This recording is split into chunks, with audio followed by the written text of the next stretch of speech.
Old guard सैन्यातल्या जुन्या, अनुभवी, तावून सुलाखून निघालेल्या वरिष्ठांना वापरला जाणारा शब्द. नेतृत्वाच्या जवळ असणारे, आपल्या अनुभवातनं दिशा दाखवणारे, निष्ठावंत म्हणून ओळख असणारे असे हे ओल्ड गार्ड. पण जेव्हा जेव्हा नेतृत्व बदल होतो, नव्या दमाच्या व्यक्तीकडे नेतृत्व येतं, तेव्हा हेच ओल्ड गार्ड अडचणीचे वाटू लागतात. पण नव्या जुन्यांचा संघर्ष हा क्रमप्राप्त ठरतो. इंदिरा गांधींचं नेतृत्व उदयाला आलं तेव्हा नेहरूंच्या मर्जीतल्या अशाच ओल्ड गार्डने त्यांना विरोध केला. पक्ष फुटला. ओल्ड गार्डने काँग्रेस ताब्यात घेतली. पण इंदिरा गांधींनी स्वतःच्या नावाने म्हणजेच काँग्रेस आय या नावाने आपलं नेतृत्व सिद्ध केलं. असं असलं तरी देखील नेहमीच ओल्ड गार्ड अयशस्वीच होईल असं नाहीये. डीएमके पक्षात करुणानिधींच्या नेतृत्वात दीर्घकाळ टिकलेलं ओल्ड गार्डचं स्ट्रक्चर क्लासिक उदाहरण म्हणून पाहिलं जातं. आता या ओल्ड गार्डची चर्चा पुन्हा करण्याची गरज आहे. आणि ती का, तर राष्ट्रवादीत होत असलेल्या नेतृत्वाच्या बदलामुळे.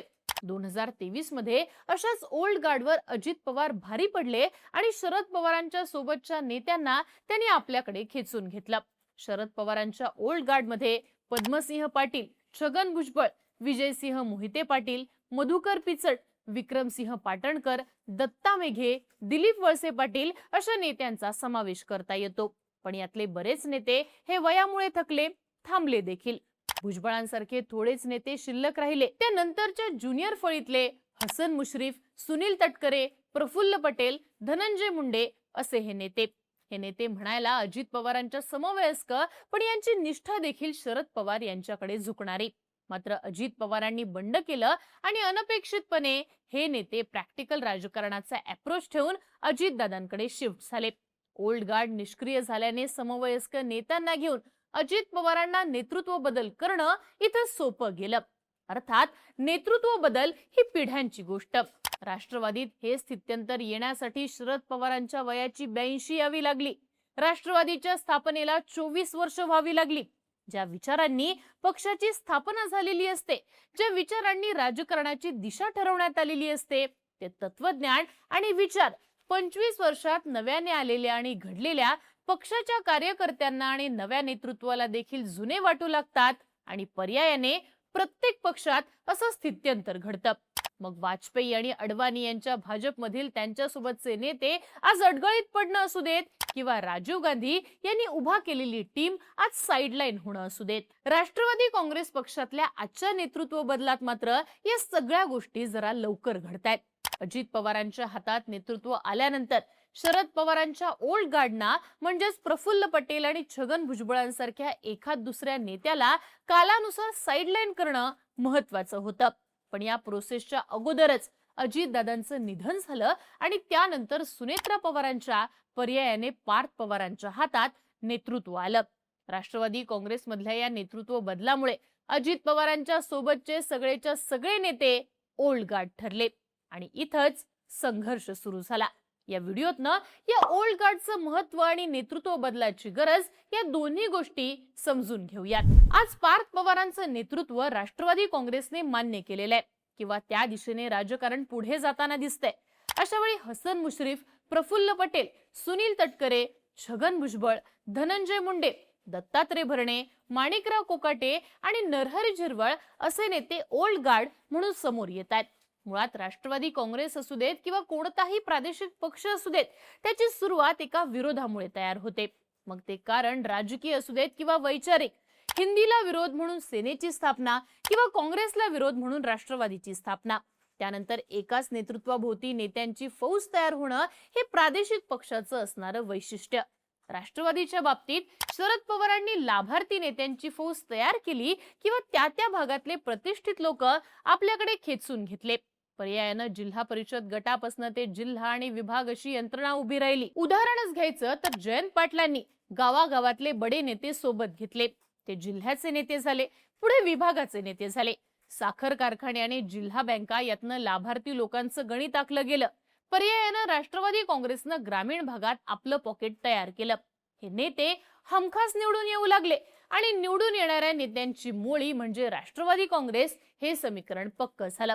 साहजिकच सत्तेची गरज ही पवारांच्या राष्ट्रवादीसाठी जीवन मरणाचा प्रश्न म्हणूनच तयार झाली आणि तसेच नेते राष्ट्रवादी घडवत राहिली. आता एकूणच या स्ट्रक्चरला तोडून नव्याने पक्ष बांधणी करणं पार्थ पवारांच्या समोरचं आव्हान आहे. कारण फक्त ओल्ड गार्ड म्हणून या नेत्यांना दूर करणं शक्य होणार नाहीये. आता असं आपण का म्हणतोय त्याची एक एक कारणं पाहूयात. अगदी नेत्यांपासून सुरुवात करूयात. प्रफुल्ल पटेल. कितीही झालं तरी आज नरेंद्र मोदी आणि अमित शहा यांच्यासोबत दिल्लीत बसून चर्चा करू शकणारा नेता आज पार्थ पवारांच्या राष्ट्रवादीकडे आहे का?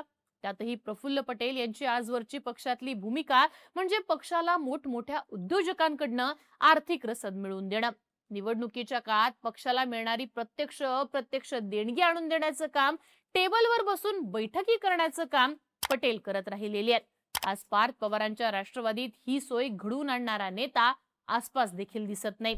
दुसरीकडे छगन भुजबळ. अजित पवारांनी भाजपसोबत जाण्याचा निर्णय घेतला त्यानंतर जरांगे पाटलांचं आंदोलन महाराष्ट्रात उभा राहिलं. अशा वेळी भुजबळांनी जरांगे पाटलांना आणि मराठा राजकारणाला थेट विरोध केला. भुजबळांच्या या कृतीने किमान ओबीसी समाज राष्ट्रवादी सोबत टिकून राहिला, अन्यथा तो भाजपकडे एक हाती शिफ्ट झाला असता. भुजबळांच्या राजकारणाबाबत कितीही मतमतांतरे असली तरी सुद्धा भुजबळांप्रमाणे अथॉरिटी असणारा ओबीसी चेहरा आज तरी पार्थ पवारांकडे नाहीये. मुश्रीफांच्या फॅक्टरवर संस्थात्मक राजकारण आणि मुस्लिम चेहरा, कोकणातनं येणारं आणि अजित पवारांच्या आर्थिक कनेक्शनचं गणित पाहणारं तटकरेंसारखं नाव, पडळकर, हाके, जानकर अशा धनगर राजकारणाला पवार विरोधात सायलेंट ठेवू शकण्यासाठी आवश्यक ठरणारं दत्तामामा भरणेंसारखं नाव पार्थ पवारांकडे आहे का हे पाहायला लागतं. अर्थात जिथं जिथं ओल्ड गार्डचं राजकारण सक्रिय असतं तिथं नव्यांची भरती होत नाही आणि या लोकांचं नेतृत्व अबाधित राहतं. पवारांनी 82व्या वर्षी भाकरी फिरवण्याची भाषा केल्यानेच राष्ट्रवादीत नव्या नेतृत्वाची पोकळी तयार झालीये असं दिसतं. असो, पण तरी सुद्धा नव्याने पक्ष बांधताच येणार नाहीये असंही नाहीये. इंदिरा गांधींनी सुद्धा हा पराक्रम करून दाखवला होता. पार्थ पवारांकडे असणारी सगळ्यात मोठी ताकद आहे ती म्हणजे अजितदादांचं नाव. या एका नावावर ते नव्याने फळी बांधू शकतात, तयार करू शकतात.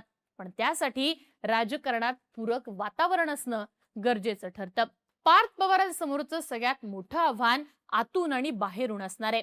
एकीकडे रोहित पवार यांच्यासारखं नेतृत्व जे पवारांचं उत्तराधिकारी म्हणून विरोधाची भाषा कायम ठेवत ग्राउंडवर्क करतंय, तर दुसरीकडे भाजप पक्षासारखा सोबती जो राष्ट्रवादीची स्पेस घेण्यासाठी उत्सुक आहे. राजकारणात ती स्थिरता असेल तर हा नेतृत्व बदल घडवून आणणं पार्थ पवारांसाठी तितकंच सोपं ठरलं असतं. पण सध्या तितकं पूरक वातावरण दिसत तरी नाहीये. साहजिकच ओल्ड गार्ड कितीही झालं तरी आपलं राजकीय वर्चस्व कायम ठेवताना दिसतात. ओल्ड गार्ड विरुद्ध पार्थ पवार ही लढाई भविष्यात कशी होते, या लढाईत कोण आपलं नेतृत्व कायम ठेवतं हे पाहणं मात्र महत्वाचं असणार आहे. तुम्हाला काय वाटतं? राष्ट्रवादीच्या ओल्ड गार्डला हटवणं खरंच अशक्य आहे? पार्थ पवार नवीन नेतृत्व म्हणून समोर येऊ शकतील का? तुमची मतं आणि प्रतिक्रिया आम्हाला कमेंट बॉक्समध्ये लिहून नक्की कळवा आणि अशाच राजकीय घडामोडी पाहण्यासाठी बोलबिडूच्या YouTube चॅनलला नक्की सबस्क्राईब करा.